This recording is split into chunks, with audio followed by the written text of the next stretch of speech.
আসসালামু আলাইকুম আপুরা ভাইরা, কেমন আছেন? আশা করি আপনারা ভালো আছেন। তো আমিও ভালো আছি। এই তো বর্ষাকাল শুরু হয়ে গেছে, মেবি ঝিরে ঝিরে বৃষ্টি হচ্ছে, ঝুম বৃষ্টি হচ্ছে, কখনো ঝিরে ঝিরে বৃষ্টি হচ্ছে। তো এরই মধ্যে আমি বিকালের একটা খাবার বানাচ্ছি। তো আজকে মাছ ফ্রাই করব।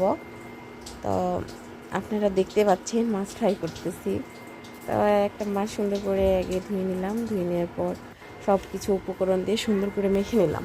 মাছটা মেখে নিয়ে আমি এর মধ্যে এটাকে একটু সামান্য লেবু দিচ্ছি, দিয়ে মাছটাকে সুন্দরভাবে মিক্সড করে নিচ্ছি সব মশলা দিয়ে।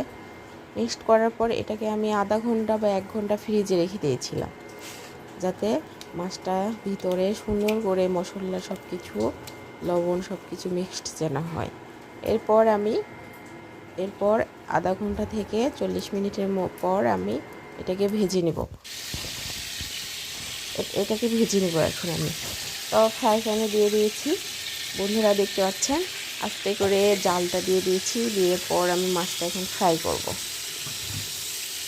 তো এই তো আমি এখন ফ্রাই প্যানে দিয়ে দিলাম, দিয়ে আস্তে আস্তে এখন মাছটাকে আমি ভেজে নেব।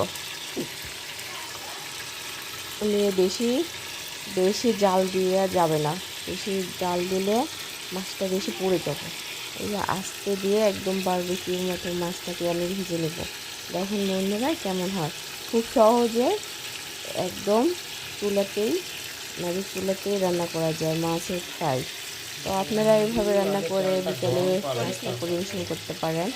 তো আমার রান্নাটা কেমন হয়েছে সবাই কমেন্ট করে অবশ্যই জানাবেন। তো আপনারা দেখতে পাচ্ছেন অলরেডি আমার মাছটা প্রায় হওয়ার অবস্থা।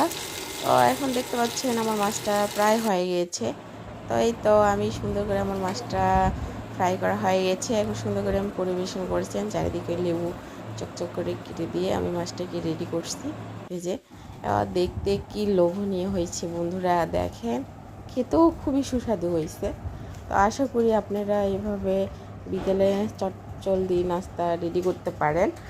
তো এই যে আমি একটা সুন্দর একটা ড্র তৈরি করছি, এটা দিয়ে খাবো, চেটেপুটে খাবো। মাশাআল্লাহ অনেক টেস্ট হয়েছে, আপনারা এইভাবে খাইতে পারেন। এখন সবাই মিলে এখন আমরা এটাকে খাবো। বিকেলের নাস্তা কি দারুণ একটা মাছ ফ্রাই, তাই না বন্ধুরা? দেখেন দেখতেই সুন্দর হয়েছে মাশাআল্লাহ। তো ঝিরিঝিরি বৃষ্টির মাঝে এত সুন্দর মনোমুগ্ধকর একটা পরিবেশে এরকম যদি মাছ ভাজা বা মাছ ফ্রাই করে যদি